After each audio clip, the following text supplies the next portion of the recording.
오늘은 성령 강림절 후 두 번째 주일입니다. 이제 마음을 정돈하시고 성령 안에서 진리를 따라 하나님을 향해 예배로 나아가시겠습니다.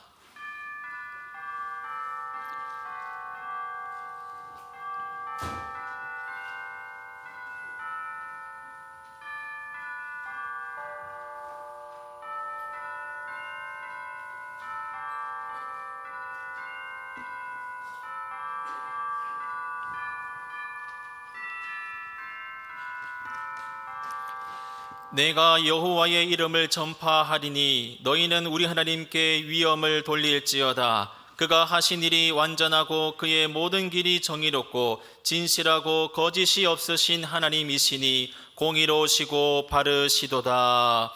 아멘.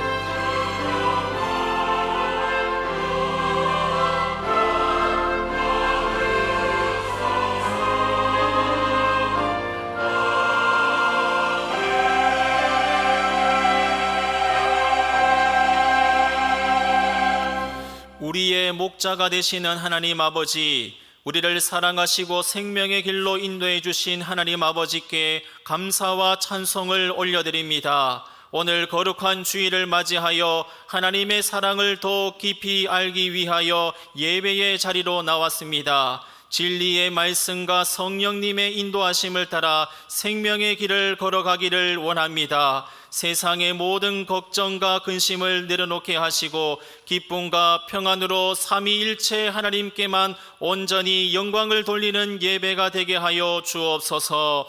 예수님의 이름으로 기원하옵나이다. 아멘.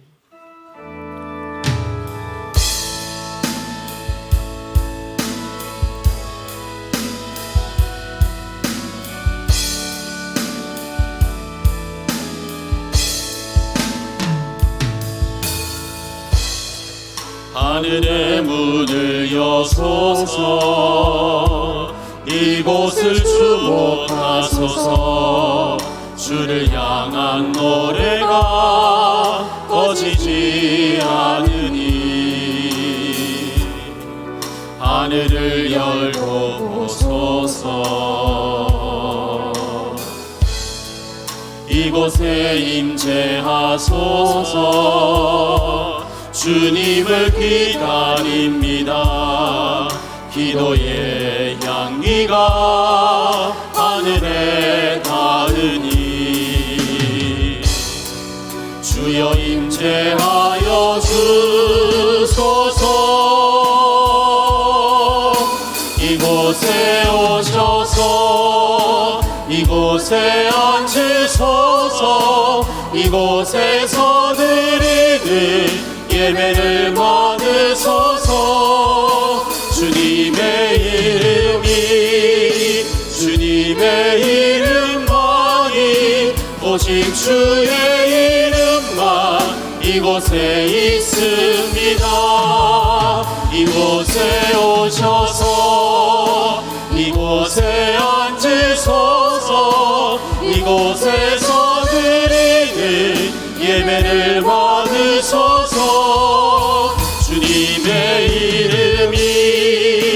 주님의 이름만이 오직 주의 이름만 이곳에 있습니다.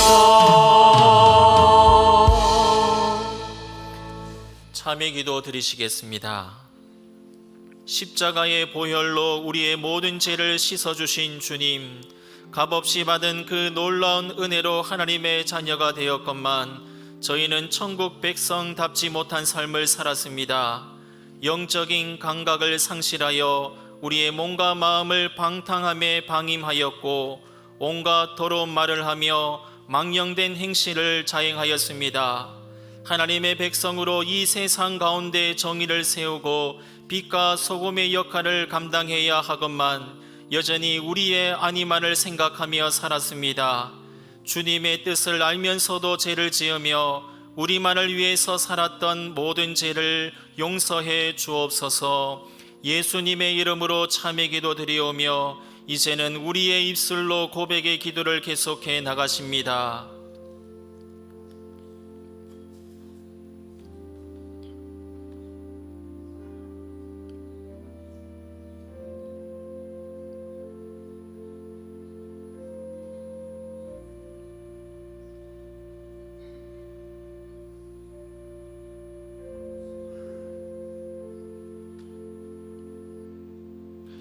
불법이 사함을 받고 죄가 가려짐을 받는 사람은 복이 있고 주께서 그 죄를 인정하지 아니하실 사람은 복이 있도다 함과 같으니라.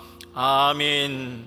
나는 전능하신 아버지 하나님 천지의 창조주를 믿습니다. 나는 그의 유일하신 아들 우리 주 예수 그리스도를 믿습니다.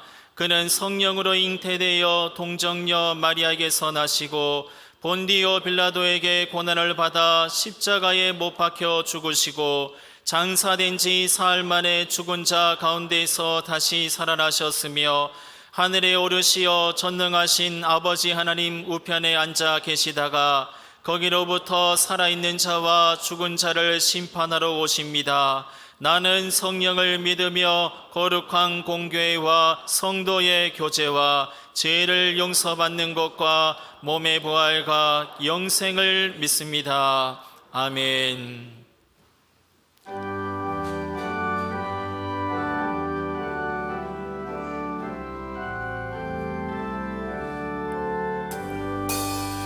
다 찬양하여라 전능왕 창조의 주께 내 혼아 주 찬양 평강과 구원의 주님 성도들아 주 앞에 이제 나와 즐겁게 찬양하여라 다 찬양하여라 놀라운 만유의 주께 포근한 날개 밑을 품어주시는 주님 성도들아 주님의 뜻 안에서 내 소원 다 이루리라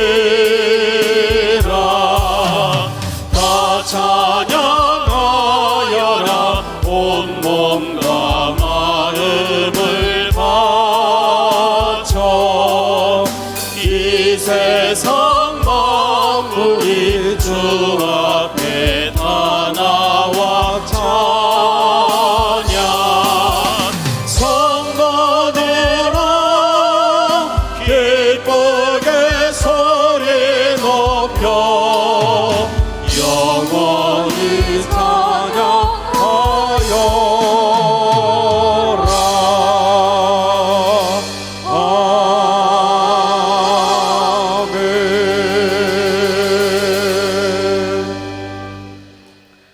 천하 만물의 주인이시며 그 인자심이 한없이 크신 하나님 아버지, 한 주간의 삶을 돌아보며 험난한 세상에 힘이시며 도움이 되신 주님께 진심으로 감사드립니다. 이 시간은 6월 첫째 주 3부 예배로 드리며 특별히 성령 강림절 두 번째 주일로 온 교회와 성도가 지키게 하시고 큰 은혜의 시간으로 인도하시니 진심으로 감사드립니다. 이 시간 십자가 대속의 은총 힘입어 주께 나아가오니 우리의 허물과 죄악을 용서하시고 신령과 진리로 드리는 참예배가 되게 하옵소서. 사랑의 많으신 하나님 아버지, 우리가 살고 있는 이 지구촌을 위해 기도합니다. 전쟁의 명목으로 일어나는 비인간적인 참상이 어떤 이유로든 합리화되지 않게 하시며 하루속히 전쟁이 그치고 평화의 시대가 열릴 수 있도록 하나님 큰 은총 베풀어 주옵시며 온 교회가 함께 기도하게 하옵소서. 자비하신 하나님, 이 나라와 민족을 위해서도 기도하지 않을 수 없습니다. 백성들은 물가고와 불황에 허덕이며 미래의 희망을 잃고 큰 근심으로 살아가고 있고, 청년들은 일자리가 없어 눈물로 기도하며 방황하고 있는데, 여야 정치인은 민생은 팽개치고 뭘 하고 있는지 너무나 답답한 이 혼돈의 시대에 하나님, 이 나라를 국리를 여기시고 든든히 지켜주옵소서.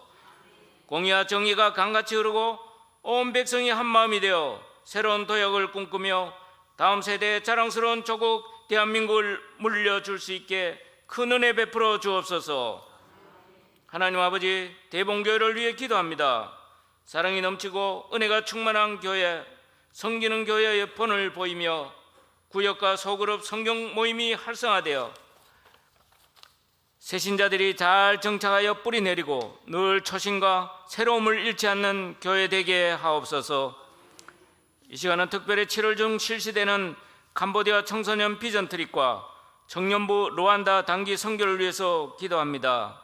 청년의 때에 하나님의 비전과 하나님 나라를 위해 기쁨으로 헌신하고 기도하며 준비하는 보석 같은 주의 귀한 자녀들을 축복하시고 성령님 인도하시어 시작부터 큰 은혜가 넘치고 결실과 비전을 보게 하시어 교회와 하나님 나라의 귀한 일꾼들로 든든히 세워 주옵소서. 건강으로 또는 경제적인 문제로 어려움에 처한 교우들이 있으면 주님, 성도들의 간절한 기도를 들으시고 형통한 길로 인도하시며 그 눈물이 오히려 큰 기쁨이 되게 하옵소서. 이제 주의 귀한 말씀을 듣습니다.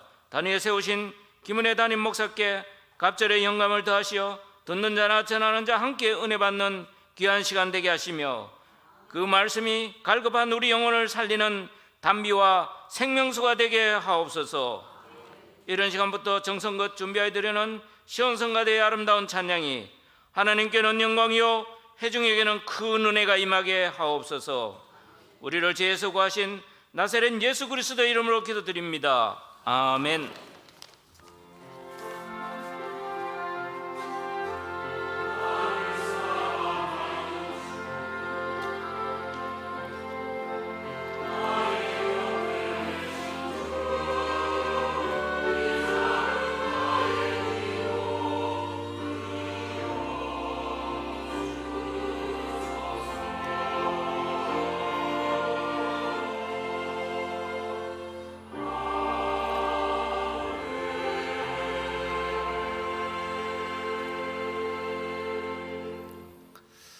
오늘 하나님께서 우리에게 주시는 말씀은 구약 성경 이사야 65장 17절에서 25절까지의 말씀입니다.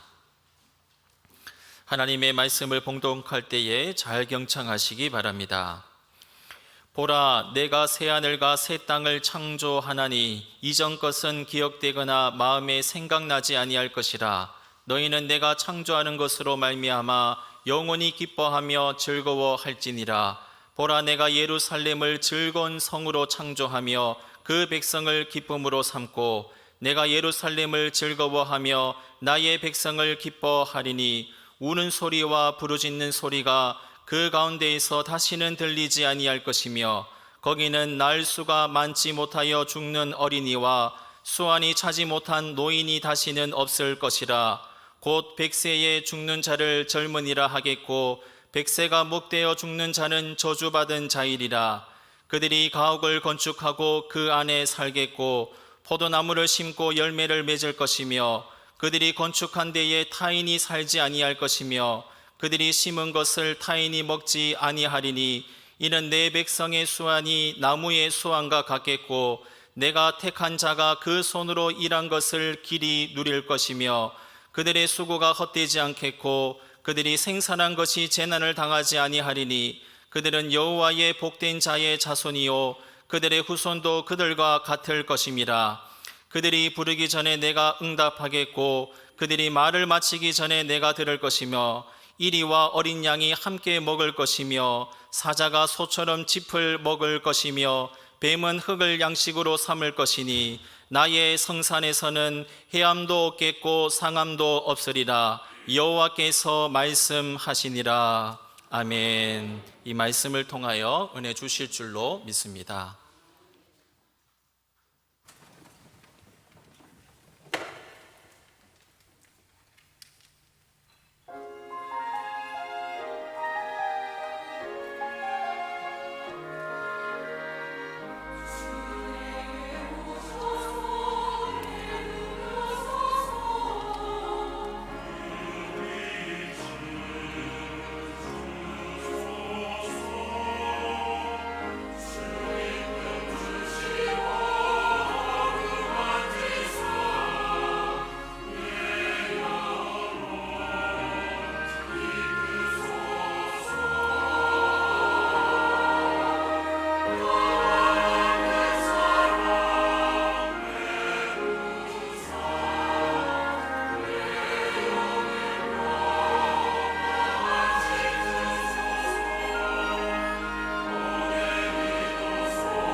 아멘. 네, 하나님을 찬양하며 함께 고백한 것처럼 주님과 늘 가까이 동행하면서 하나님께서 주시는 소망과 은혜가 늘 우리 가운데 함께 하시기를 바랍니다. 우리 예배 자리 잘 오셨습니다. 주님께서 우리에게 크신 은혜 더해 주시기를 바랍니다. 네, 보시기에 좋았더라는 주제로 오늘 회복과 하나님의 새 창조에 대한 말씀을 함께 나누도록 하겠습니다. 우리가 앞으로 다가올 미래를 생각할 때 우리나라 전망을 어둡게 하는 중요한 것이 한 가지 있습니다. 그것은 대표적인 것이 저출산에 대한 문제입니다. 벌써 20여 년 전부터 여기에 대한 경고와 또한 주의되는 이야기가 있었습니다. 저출산 상황을 해결해 보려고 정부에서도 많은 노력을 하기도 했습니다. 시도를 많이 했습니다. 그래서 출산 장려를 위해서 정책적으로 지출한 금액이 대단히 많았습니다. 2006년부터 해서 2021년까지 저출산 문제를 해결하겠다고 정부가 직접적으로 재정 지출한 금액만 거의 320조 이상이라고 합니다. 큰 금액이죠. 그런데 이렇게 많은 재정을 쏟았지만 사실 상황은 개선되지를 못했습니다. 출산율이 갈수록 지금 그렇게 떨어지고 있습니다. 오늘 설교를 시작하면서 이 저출산 문제를 얘기하는데 다른 건 몰라도 여기에 대해서는 제가 자신감을 가지고 얘기를 할 수 있습니다. 저희 집 출산율이 4.0입니다. 네. 큰 기여를 했습니다. 저희 집은. 네. 우리나라에서 이 저출산이 얼마나 심각한지 이렇게 한 주마다 보낼 때마다 언론 기사를 통해 보면 매주 경고에 대한 얘기, 방안에 대한 또 고민에 대한 그런 기사들이 그렇게 등장합니다. 지난 주간에도 그랬습니다. 이제 한 해 거의 중간이 되었으니까 1월부터 3월까지 해서 1분기 출산 통계가 정리되어서 그렇게 보도됐습니다. 작년에도 역사상 최저였는데 올해는 더 내려갔습니다. 1년 중에 1월부터 3월까지가 그래도 출산이 가장 많다고 합니다. 그래서 1분기에 작년에는 0.82였는데 올해는 출산율이 0.76이 되었다고 합니다. 작년 전체에는 출산율이 0.72였는데 이제 이렇게 하다가는 올해에는 0.7 이하로 더 내려가지 않을까 이렇게 심각한 예상을 하기도 합니다. 이처럼 지구상에서 우리나라는 출산율이 지금 가장 낮은 나라이기도 합니다. 그리고 인류 역사를 봤을 때도 유례가 없는 그런 낮은 수치라고 합니다. 여러분 지금 전쟁 중에 있는 그 나라가 있죠. 우크라이나라는 나라가 있는데 기근과 재난 중에 있는 나라들도 있습니다. 그런데 그 나라보다도 우리나라가 출산율이 훨씬 더 낮은 것으로 알려져 있습니다. 이렇게 심각한 저출산 상황이 계속되고 이어져 갈 때 정해진 미래는 여러분 그 전망이 밝지 않습니다.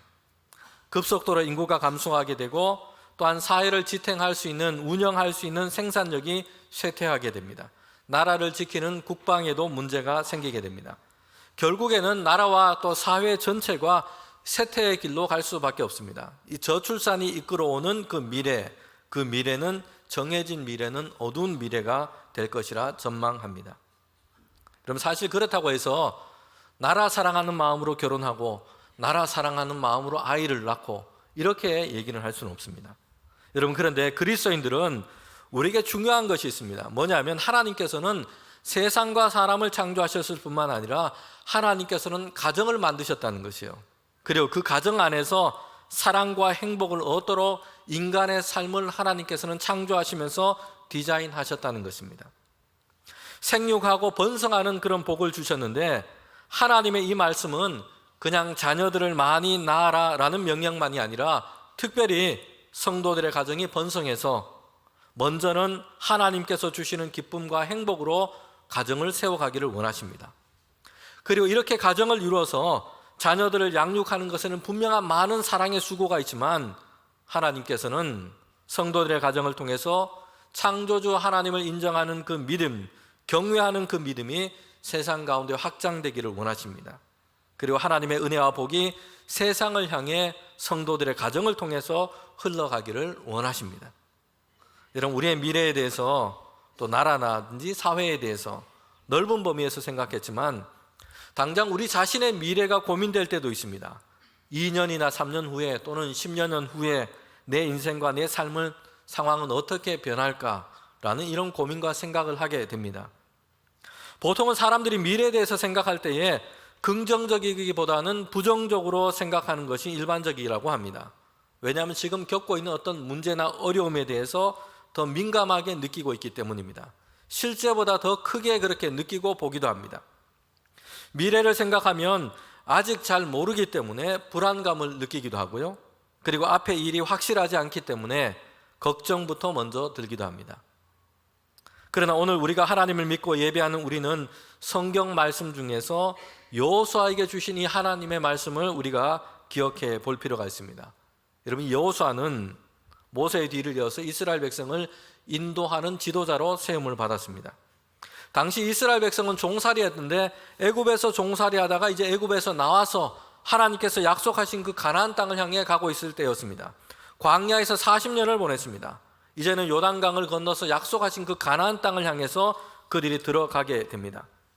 그런데 지금까지 이스라엘 백성을 이끌어왔던 이 지도자였던 모세는 그들 가운데 없습니다. 여호수아가 그 자리를 대신해야 합니다. 이스라엘 백성 앞에 놓여 있는 것이 무엇입니까? 높고 또한 견고한 성을 쌓고 거기에서 이스라엘을 대항해서 전쟁을 대비하고 있는 민족들이 있습니다. 강과 산지가 많은 험한 지형들도 있습니다. 그런데 이스라엘 민족들은 군사적인 훈련을 받은 사람들이 아닙니다. 광야에서 40년 동안 유리했던 사람들이었습니다. 이런 이스라엘 백성을 이끌고 요단강을 건너서 그리고 가나안 땅에 거주하는 민족들과 전쟁을 하면서 그 땅을 차지해 가는 일은 어렵게 느껴집니다. 앞에 놓여 있는 일들과 상황들이 밝고 긍정적인 이 전망을 하기 어렵게 만든다는 것이요. 여호수아는 이런 상황 가운데서 새로운 지도자가 되었습니다. 모세를 대신해서 이스라엘 백성을 이제 이끌고 가야 합니다. 그래서 여호수아의 마음속에는 어떤 생각이 듭니까? 두려움이 있었고 염려하는 마음이 있었다는 것이요. 하나님께서 여호수아에게 주시는 말씀이 있는데 여호수아서 1장 7절 8절 말씀인데 저와 여러분이 함께 이 말씀을 읽도록 하겠습니다. 여호수아서 1장 7절 8절 말씀입니다. 함께 읽겠습니다. 오직 강하고 극히 담대하여 나의 종 모세가 내게 명령한 그 율법을 다 지켜 행하고 우로나 좌로나 치우치지 말라. 그리하면 어디로 가든지 형통하리라. 이 율법 책을 내 입에서 떠나지 말며 주야로 그것을 묵상하여 그 안에 기록된 대로 다 지켜 행하라. 그리하면 내 길이 평탄하게 될 것이며 내가 형통하리라. 아멘.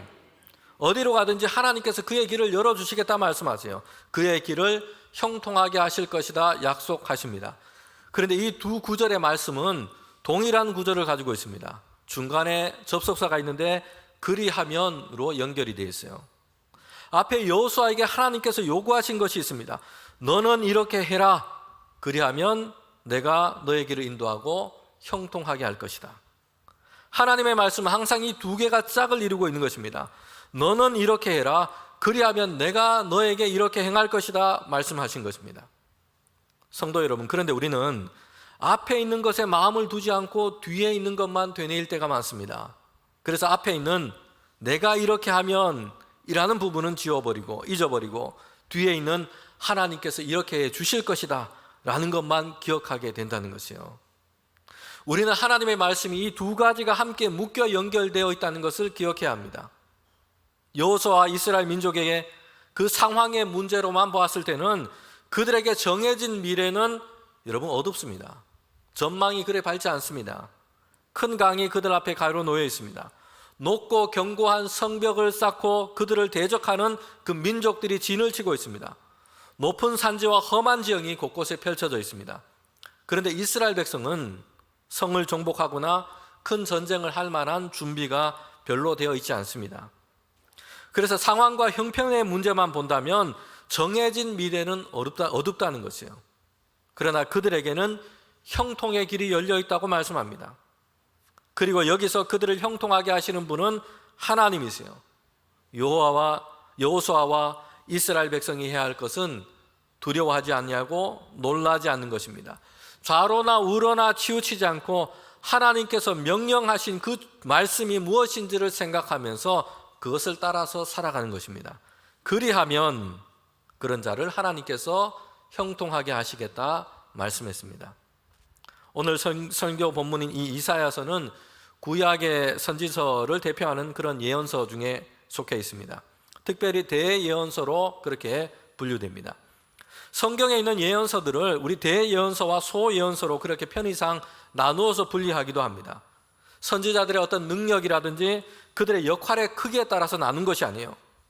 선지자 이사야가 다른 선지자에 비해서 더 많은 일을 많이 했기 때문에 대예언서로 분리되는 게 아닙니다. 분량이 많기 때문에 그렇게 분리하고 있는 것입니다. 이사야서는 제목처럼 선지자 이사야에게 전한 메시지를 담고 있는데요, 하나님께서 예언자를 하나님의 종으로 부르셨어요. 그리고 하나님의 말씀이 그에게 임합니다. 그래서 그에게 임한 이 하나님의 말씀을 이스라엘 백성 가운데, 하나님의 백성 가운데 전하도록 한 사람이 예언자입니다. 그래서 다른 뜻으로는 대언자라는 뜻을 가지고 있는 겁니다. 대신 하나님의 말씀을 전한다라는 것이에요. 먼저 이사야가 선지자로 활동했던 그 시대가 어떠한지를 이해한다면 그가 전하고 있는 이 예언의 말씀을 우리는 더 잘 이해할 수 있습니다. 여러분, 이사야서를 시작하면서 그가 활동했던 그 시대에 대해서 이렇게 밝히고 있습니다. 1장 1절에서 시작하면서 먼저 말씀하고 있어요. 유다 왕 우시아와 요담과 아하스와 히스기야 시대에 아모스의 아들 이사야가 유다와 예루살렘에 관하여 본 계시라. 한 구절의 말씀인데 중요한 세 가지를 다 담고 있습니다. 먼저는 활동했던 시대예요. 우시야, 요담, 아하스, 그리고 히스기야가 왕으로 다스렸던 때였습니다. 두 번째는 선지자 이사야에 대한 설명이 있습니다. 아모스의 아들이라고 했습니다. 여기서 아모스는 구약의 다른 예언자의 이름이 아니고요, 아모스는 다른 인물입니다. 아모스의 아들 이 이사야는 제사장 가문 출신으로 보입니다. 그리고 그의 집안은 유대 사회 안에서 상당한 지위를 가지고 있던 유력한 집안이었습니다. 근데 세 번째 우리가 알 수 있는 것은 이사야가 예언자로 활동했던 곳이 어디인지를 설명해 주고 있습니다. 유다와 예루살렘에서 활동했던 것입니다. 이사야 6장에는 특별히 소명장으로 불리는데 이사야가 하나님의 선지자로 이렇게 부름을 받는 그 장면에 대해서 기록하고 있습니다. 여기에서도 이사야가 본격적으로 언제 선지자로 활동했는지를 말해주고 있습니다. 이사야 6장 1절 말씀인데, 우시아 왕이 죽던 해에 내가 본즉 주께서 높이 들린 보좌에 앉으셨는데 그의 옷자락은 성전에 가득하였고. 이사야가 선지자로 지금 하나님의 부름을 받고 있습니다. 그의 계시가 임한 곳이 어딘지를 설명하고 있어요. 그곳은 성전이었습니다. 여러분, 그래서 이사야는 제사장이었고 그의 가문은 제사장의 계보 가운데 있다라는 것을 보여주고 있습니다. 그리고 그가 활동했던 그 시대는 우시아 왕이 죽었을 때부터였습니다. 그리고 이사야는 본격적으로 이제 하나님의 말씀을 가지고 유대와 예루살렘의 가운데 활동하고 있습니다. 우시아 왕이 죽고 요담, 아하스, 히스기야라는 이 유다 왕들이 다스렸던 때였습니다. 이것을 연대로 본다면 주전 8세기 후반입니다. 그리고 이사야가 활동했던 그 시대는 4명의 왕이 바뀌었어요. 이게 뭘 얘기를 해줍니까? 상당히 오랜 기간 동안 선지자 활동을 했다는 것이에요. 오랜 기간 동안 선지자로 활동했는데 대략 40년이 넘는 기간 동안 유다와 예루살렘에서 하나님의 말씀을 대언했던 선지자로 활동한 것입니다. 여러분, 그런데 이 시기의 상황이 어떠했는지 열왕기와 역대기의 기록을 보면 이사야가 활동했던 그 시대, 왕들의 그 시대가 어떠했는지를 우리는 보게 됩니다. 대략적으로 제가 설명을 드리면 이렇습니다. 여러분, 남유다는 우시아 왕과 요담 왕의 시대를 지나면서 부국 광병했던 그런 시대였습니다. 이전의 영토가 다 확장이 되었고요, 경계를 세우는 지키는 성과 망루들도 세워졌습니다. 주변 나라들이 감히 이 유다를 대적하거나 넘보지 못했던 그런 시대이기도 했습니다. 그렇기 때문에 경제적으로, 정치적으로 그 상황을 보았을 때는 분위기가 매우 낙관적이었어요. 번영했고 평화와 승리에 대한 확신이 그들 가운데 있었습니다. 그런데 선지자 이사야를 통해서 하나님께서 그들 가운데 주시는 말씀은 달랐다는 것이요. 그들은 번영했지만 그래서 그들은 교만했던 것입니다. 여러분, 그래서 그들의 번영 안에는 이미 멸망의 그림자가 그 안에 이미 담겨져 있었던 것입니다. 그들은 교만해졌습니다. 그래서 그들이 가진 은과 보화와 마병과 병거와 이런 것이 많은 것으로 인해서 교만했습니다. 그 교만 때문에 하나님을 버리고 떠났습니다. 스스로 자만해서 자신이 가지고 있는 것을 의지했고 든든하다 생각했습니다. 예배와 제사와 종교적인 행사들은 넘쳐났지만 그들이 살아가는 이 세상은 한마디로 죄악과 부패로 타락했습니다. 여러분, 지난주에 설교 시간에 미가의 선지자의 이 본문을 가지고 함께 말씀을 나눴습니다. 그 시대상에 대해서 말씀을 드렸는데 지금 이사야가 활동했던 시대와 겹치는 것입니다. 유다 나라의 지도층은 가난하고 연약한 자들을 학대했고 더 많이 갖기 위해서 다른 사람들을 속이고 강탈하는 일을 하기도 했습니다. 그리고 그들이 가진 권력과 법을 가지고 이런 일을, 이 죄악된 일을 그렇게 행했던 것입니다. 그래서 이사야를 통해서 하나님께서 주시는 말씀은 하나님께서 그들 가운데 쏟아내시는 진노와 탄식이었던 것입니다. 이사야 1장 2절부터 4절까지 말씀인데 이렇게 말씀하고 있습니다. 하늘이여 들으라, 땅이여 귀를 기울이라. 여호와께서 말씀하시기를 내가 자식을 양육하였거늘 그들이 나를 거역하였도다. 소는 그 임자를 알고 나귀는 그 주인의 구유를 알건만은 이스라엘은 알지 못하고 나의 백성은 깨닫지 못하는도다 하였도다. 슬프다 범죄한 나라요, 허물진 백성이요, 행악의 종자요, 행위가 부패한 자식이로다. 그들이 여호와를 버리며 이스라엘의 거룩하신 이를 만홀히 여겨 멀리하고 물러갔도다. 하나님께서 그의 백성 삼으신 이 이스라엘의 상황이 어떠한지를 설명해 주고 있습니다. 여러분, 심지어는 이사야 앞부분에 보면 예루살렘과 유다를 향해서 소돔과 고모라 같이 되었다라고 말씀하고 있습니다. 소돔과 고모라가 어떤 곳입니까? 창세기에 나오고 있죠.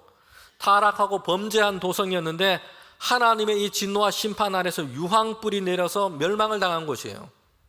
그 이후로는 이 소돔과 고모라라는 것이 온갖 방탕하고 타락이 가득하고 죄악이 가득한 곳을 가리키는 상징적인 어떤 이름이 되어버렸습니다.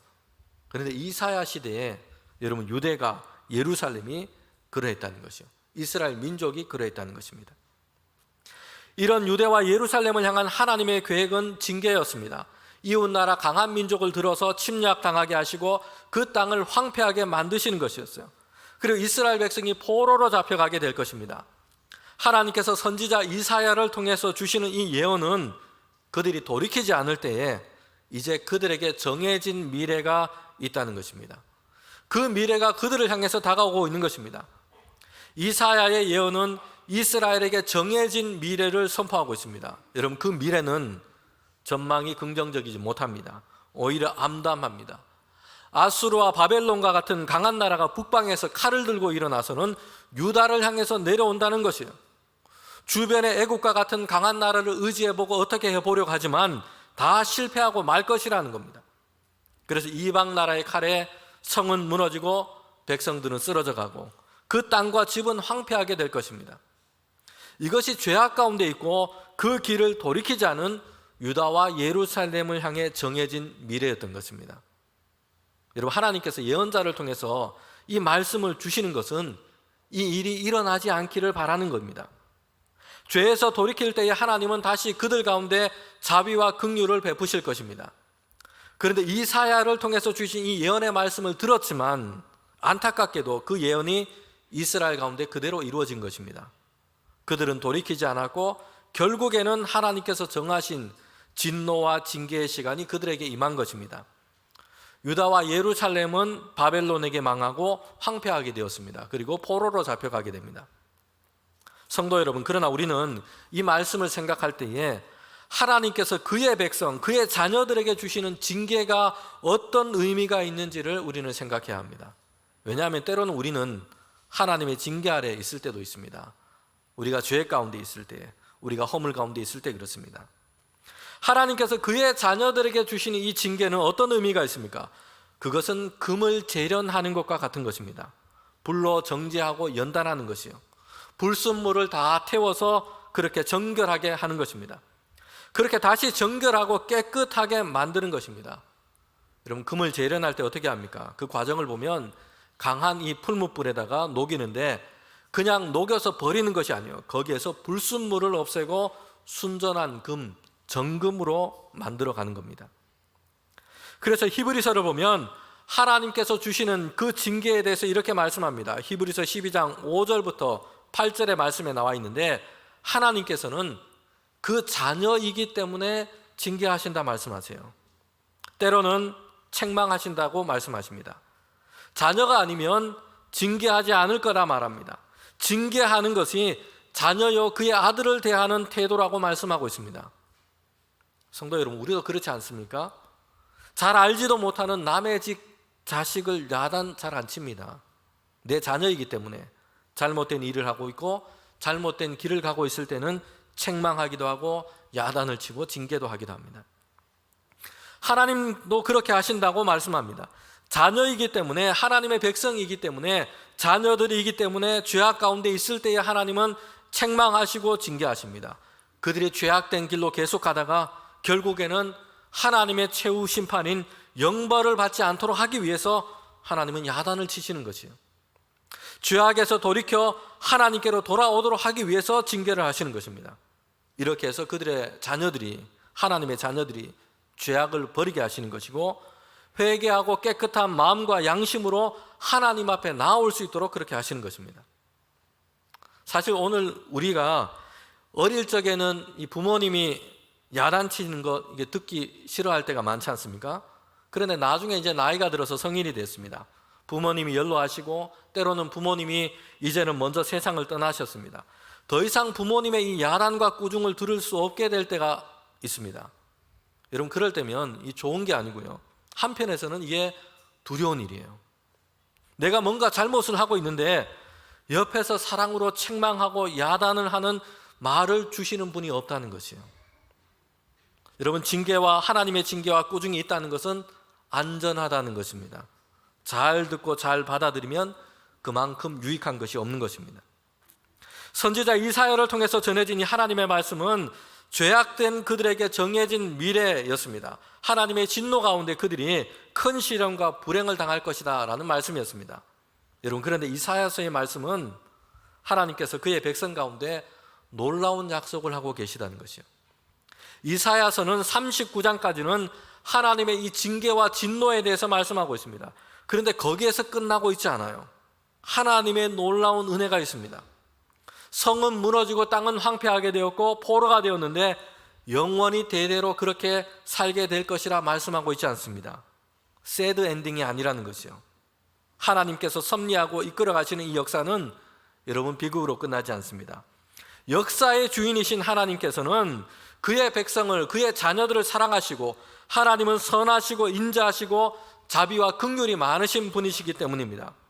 그래서 하나님께서 이루어 가시는 이 역사는 그 끝이 멸망이 아니라 그 끝이 회복을 향해 있다는 것입니다. 여러분, 그래서 이사야 39장까지는 죄를 드러내고 하나님의 징계와 심판에 대해서 말씀하고 있습니다. 그런데 40장부터 시작해서 마지막인 66장까지 보면 그 마지막에는 하나님께서 다시 회복시키실 것을 약속하고 있습니다. 이것은 놀라운 하나님의 은혜인 것입니다. 징계로만 끝나지 않고 하나님께서는 다시 회복시키시는 것입니다. 사람은 그 미래를 정확하게 진단할 수 없습니다. 그런데 예수 그리스도 안에 있는 성도의 미래는 여러분 확정되어 있습니다. 하나님께서 약속하신 것이 있기 때문입니다. 사람은 약속한 것을 잘 지키지 못할 수도 있습니다. 시간 약속을 했는데 오는 길이 막히거나 교통체증이 생기면 잘 지키기 어렵게 되기도 합니다. 선물을 약속했는데 잊어버리거나 주머니 사정이 좋지 못하면 잘 지키지 못할 때도 있습니다. 그러나 하나님께서는 약속하신 것을 지키십니다. 제약이 없으십니다. 능력이 있으십니다. 약속한 것을 꼭 이루십니다. 하나님께서 그리스도 예수 안에서 그의 자녀 성도들에게 약속하신 미래는 여러분 은혜와 회복인 것입니다. 멸망이 아니라 영원한 생명인 것입니다. 잠시 고난이나 시련이 있을 수도 있습니다. 그러나 장차 비교할 수 없는 그 영광을 그의 성도들에게 약속하신 것입니다. 그래서 예수 그리스도를 믿고 하나님의 은혜 안에 있는 사람들에게는 새드 엔딩이란 없습니다. 이 땅에서 우리가 시련을 겪을 수도 있고요, 정말 뜻하지 않은 불행을 만날 수도 있습니다. 그러나 낙심하지 말고 좌절하지 말라 말씀하십니다. 왜냐하면 하나님으로 인해서 확실한 미래는 정해져 있기 때문입니다. 모든 일의 결국은 합력하여 선을 이루시는 하나님이세요. 하나님께서는 영원한 영광을 주시고 소망의 나라를 살도록 인도하시는 것입니다. 비록 우리가 죄 가운데 있을 때도 있지만 허물 가운데 있을 때도 있습니다. 그러나 주님을 떠나지 않고 하나님을 찾는 자들에게는 하나님께서는 이렇게 이루실 것입니다. 회복인데 완전히 새롭게 하시는 것이에요. 오늘 65장 말씀에 보면 하나님께서 회복하시는 이 말씀의 절정이라 할 수 있습니다. 이스라엘이 망하고 포로로 다 잡혀갔습니다. 땅은 황폐하게 되고 말았습니다. 그들의 죄악 때문이었어요. 그런데 그들의 이 징계의 시간 동안 죄를 깨닫게 하시고 그들의 잘못과 죄를 회개하게 하시며 하나님의 긍휼과 은혜를 구하게 될 것입니다. 그럴 때 하나님은 그들이 행한 모든 죄악과 허물을 대신하여 고난받으시는 메시아를 보내셔서 그 죄값을 다 담당하게 하시고 이제 그의 백성을 회복시키실 것이라 약속합니다. 여러분, 그러게 이 이사야서의 말씀은 예수 그리스도를 보내셔서 모든 사람의 죄를 감당하게 하시고 구원의 은혜를 베푸실 것을 먼저 예고하고 있는 것입니다. 여기에 더해서 하나님은 그의 백성의 회복뿐만 아니라 그 땅의 회복을 약속하고 계십니다. 이런 무너지고 황폐하게 된 예루살렘과 이스라엘을 회복시키실 것이다 말씀합니다. 그런데 회복시키시는 분은 하나님이세요. 보라, 내가 이 일을 행할 것이다 말씀합니다. 이스라엘과 하나님의 백성들은 하나님이 행하시는 일을 보라라고 얘기합니다. 성도 여러분, 우리 인생과 세상의 회복이 몇몇 사람들의 아이디어로 그렇게 되지 않습니다. 특별히 하나님께서 회복시키시는 것은 이전의 상태로 되돌리는 그런 회기가 아니에요. 고장난 몇몇 부분을 그냥 고치고 손보는 개선하는 것의 그런 회복이 아닌 것입니다. 이사야서 65장 17절에 보면 이렇게 말씀하고 있습니다. 보라, 내가 새 하늘과 새 땅을 창조하리니 이전 것은 기억되거나 마음에 생각나지 아니할 것이라. 여러분, 이전에 있었던 대로, 이전에 과거에 있었던 대로 다시 복원하는 것이 아니라 말씀하세요. 이전 것은 기억조차 나지 않고 생각조차 되지 않을 정도로 이전 것과는 비교할 수 없을 정도로 완전하게 새롭고 온전한 것으로 회복시키실 것이라 약속하신 것이에요. 하나님께서 그렇게 새롭게 창조하시겠다 말씀하신 것입니다. 그래서 이사야 65장을 보면 창조라는 단어가 반복해서 나오고 있습니다. 예루살렘과 이스라엘을 회복시키시는데 이전 것과는 비교할 수 없을 정도로 완전히 새롭게 하시겠다는 것이요. 그래서 다시 새롭게 하시는 예루살렘에는 우는 소리도 탄식하는 소리도 부르짖는 소리도 다시 없게 하시고 영원히 기뻐하고 즐거워하게 될 것이라 말씀합니다. 20절에 보면 전쟁이나 재난에 대해서 이것 때문에 일찍 죽는 일이 없게 하시고 다들 인생의 연한대로 그렇게 살게 될 것이라 말씀합니다. 얼마나 장수하는지 100세에 죽어도 젊어서 죽었다 이렇게 얘기하게 될 거라 말씀합니다. 재산과 땅도 다시 얻게 되고 이제는 빼앗고 빼앗기는 이런 일이 그들 가운데 없을 것입니다. 평화롭게 각자 자신에게 주신 것으로 이미 풍성해서 넉넉해서 이것에 만족하며 대대로 이것이 이어지게 될 것이라 말씀합니다. 결론적으로 25절에 보면 하나님께서 새롭게 하시는 그 땅이 어떠한지를 비유적으로 말씀합니다. 65장 25절에 보면 이리와 어린 양이 함께 먹을 것이며 사자가 소처럼 즙을 먹을 것이며 뱀이 흙을 양식으로 삼을 것이니 나의 성산에는 해함도 없겠고 상함도 없으리라 여호와께서 말씀하시니라. 아멘. 여러분, 뭘 얘기를 하고 계십니까? 일이나 사자가 막 식성이 바뀌어서 이제는 육식을 안 하고 채식을 하고 이 말씀이 아니고요. 사람들이 이전엔 죄 가운데 살았어요. 그래서 세상 가운데는 정글처럼 사람과 사람 사이에 나라와 나라 사이에 서로 다투고 빼앗고 전쟁하는 일이 반복되었습니다. 정글처럼 먹고 먹히는 이런 야국강식의 세계가 되어버렸습니다. 그 가운데 서로 황폐하게 만들고 파괴하는 일이 계속되고 있습니다. 여러분, 오늘날에도 우크라이나에서 팔레스타인 지역에서 전쟁을 하고 있습니다. 파괴하고 상하는 일이 계속되고 있습니다. 그런데 이제 하나님께서 새롭게 회복하실 그때에는 서로 해치고 상하는 일이 없는 온전한 평화와 평강이 그들 가운데 열리게 될 것이라 말씀하신 것입니다. 여러분, 새롭게 창조하시는 하나님의 손길이 예루살렘, 무너진 예루살렘을 완전히 다시 회복시키실 것이라 약속합니다. 해치고 상하는 일이 없는 평화를 세우게 될 것입니다. 탄식하고 염려하는 일이 없는 온전한 평강이 그들 가운데 새롭게 열리게 될 것이라 말씀하세요.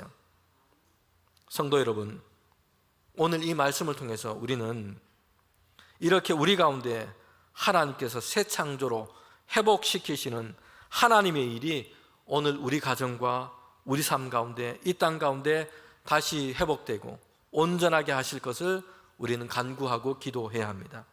하나님만이 우리를 새롭게 하시고 치유하시고 회복시키실 수 있기 때문입니다.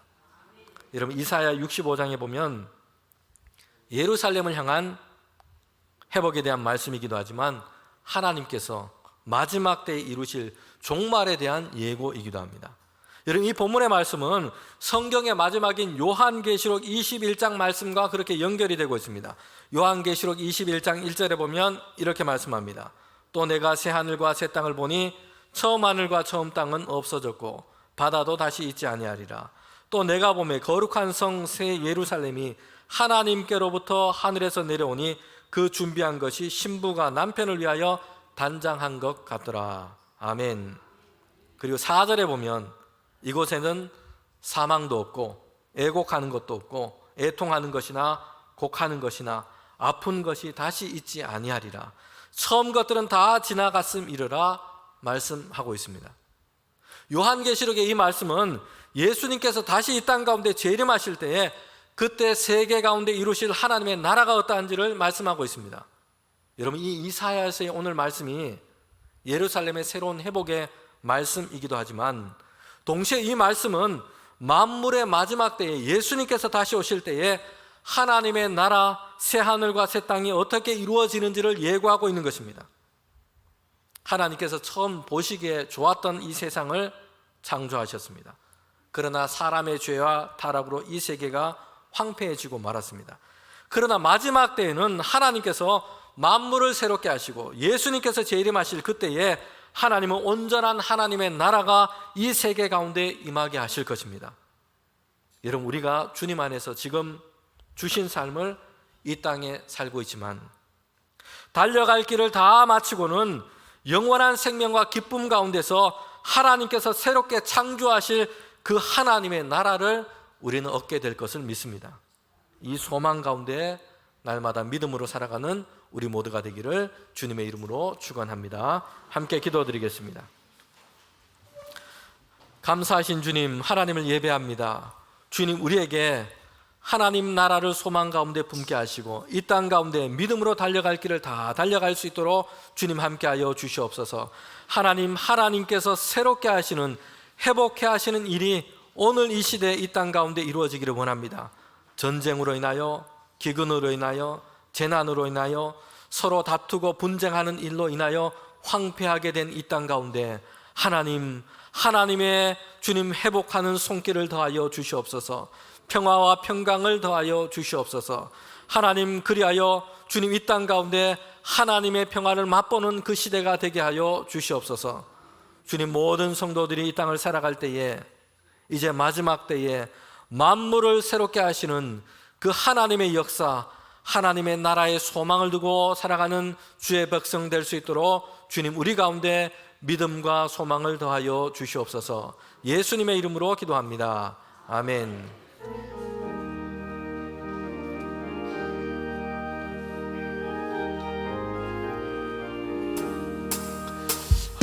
시가 장미꽃같이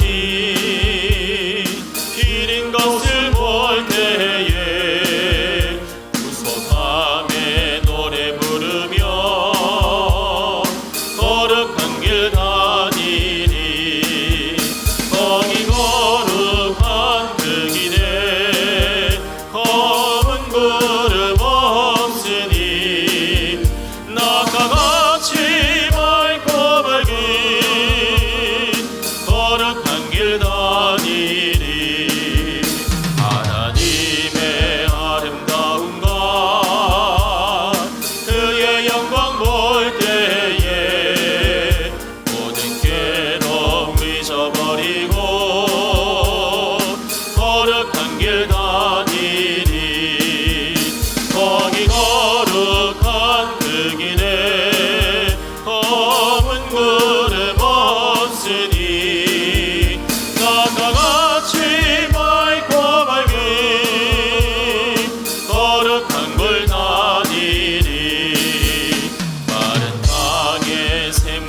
터지고 사막의 물 흐를 때 기쁨으로 찬송 부르며 거룩한 길 다니리. 거기 거룩한 그 길에 검은 구름 없으니 낮과 같이 맑고 밝은 거룩한 길 다니리. 거기 악한 짐승 없으니 두려울 것 없겠네. 평안함과 즐거움으로 거룩한 길 다니리. 거기 거룩한 그 길에 검은 구름 없으니 낮과 같이 맑고 밝은 거룩한 길 다니리. 거기 죄인 전혀 없으니 거룩한 자뿐이라. 주님 주신 면류관 쓰고 거룩한 길 다니리. 거기 거룩한 그 길에 검은 구름 없으니 낮과 같이 맑고 밝은 거룩한 길 다니리.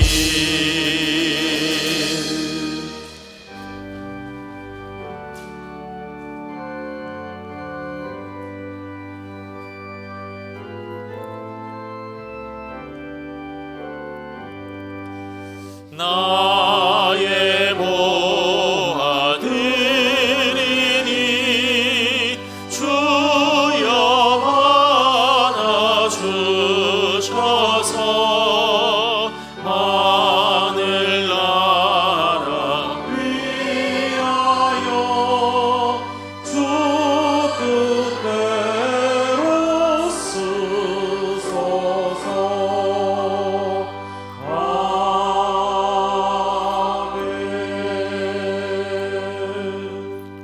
우리의 선한 목자가 되시는 하나님, 한 주 동안도 주님 인도하여 주시고 주님을 예배할 수 있도록 우리를 불러주시니 감사합니다. 하나님, 예배하며 귀한 예물을 주님께 올려드립니다. 주님께서 주신 것, 허락하신 것 구별하여 드리는 모든 손길 가운데 하나님 함께하여 주시옵소서. 우리의 믿음과 감사와 기도와 간구와 함께 이 예물을 올려드립니다. 하나님의 신실하심으로 주님 우리 성도들의 가정을 인도하여 주시옵소서. 하나님의 뜻 가운데서 늘 형통하게 하시고 주님 우리의 모든 성도들의 가정이 주님의 뜻 가운데 세워지는 복 있는 가정 될 수 있도록 인도하여 주시옵소서. 일터마다 하나님께서 동행하여 주셔서 모든 시대 가운데서도 주님께서 열어주시는 그 은혜의 삶을 살게 하시고 하나님께서 동행하여 주셔서 모든 일에 하나님의 지혜를 더하여 주시옵소서. 특별히 우리 성도들 그 가정을 주님께서 날마다 인도하여 주셔서 하나님 주님의 인도하심 속에서 늘 믿음 안에 담대하게 하시고 어디로 가든지 무엇을 하든지 하나님의 뜻 가운데 세워지는 복 있는 가정 되게 하여 주시옵소서. 주님 귀한 예물이 사용되는 곳에 하나님의 역사가 나타나게 하시고 예수님의 이 십자가의 복음과 사랑이 증거되게 하여 주시옵소서. 예수님의 이름으로 기도합니다. 아멘.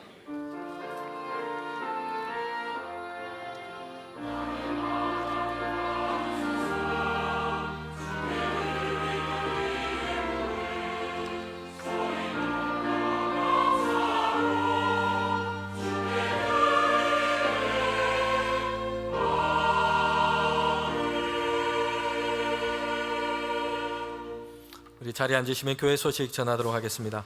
오늘은 성령 강림절 후 두 번째 주일입니다. 그리고 오늘 찬양 예배는 찬양대 연합으로 헌신 예배 드립니다. 함께 우리 성도들 예배 드리면 좋겠습니다. 네, 우리 하절기에 청소년 비전 트립과 청년부 단기 선교가 지금 준비 중에 있습니다. 특별히 오늘 마당에서는 우리 청년부 단기 선교를 위해서 또 알림도 주시고 기도 제목도 하고 그렇게 하고 있습니다. 여러분 나가실 때 함께 참여하시고 또 격려와 기도해 주시면 좋겠습니다. 대구 동남로의 어린이 잔치가 6월 6일 우리 교회에서 예정되어 있습니다. 그리고 우간다 선교지를 위한 선교 후원 물품을 받습니다. 주보를 참고해 주시고 6월 9일까지 우리 다음 주일까지 교역자실에 문의해 주시고 주시면 되겠습니다. 우리 교우 소식입니다. 기쁜 소식들이 있습니다. 이호준 집사님, 최혜지 집사님 가정에 귀한 생명 주셔서 출산했습니다. 그리고 이호준 집사님 공연 예정되어 있습니다. 홍성철 집사님 대구광역시에서 주는 상 수상했습니다. 축하를 드립니다. 그리고 남인도 장로님 업무차 해외 출타 중에 있습니다. 오가는 길을 하나님 지키시고 인도해 주시기를 바랍니다. 네, 우리 다 일어나셔서 함께 파송의 찬양 부르도록 하겠습니다.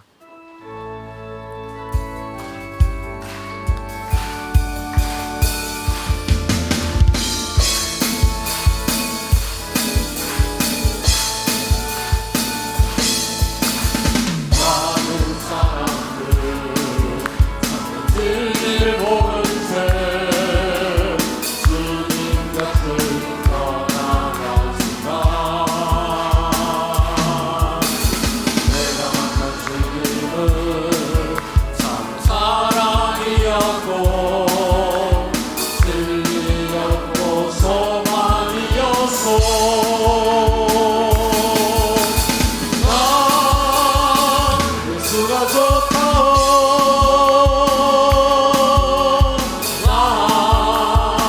예수가 좋다오. 주를 사랑한다던 베드로 고백처럼 나 예수를 사랑한다오. 그대가 많이 찾는 행복을 찾거든 예수님을 만나보세요. 그분으로 인하여 참 평안을 얻으며 나와 같이 고백할 거요. 나 예수가 좋다오.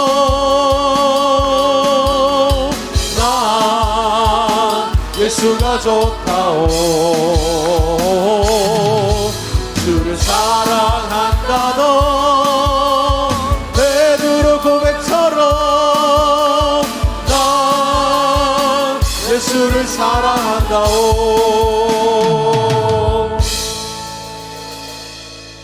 지금은 우리 주님 예수 그리스도의 은혜와 하나님의 그 크신 사랑과 성령의 교통하심이 이제 예수 그리스도 안에서 하나님의 나라의 소망을 품고 회복하게 하시는 하나님의 은혜를 간구하는 우리 모두 가운데 지금부터 영원토록 함께 하시기를 간절히 축원하옵나이다. 아멘.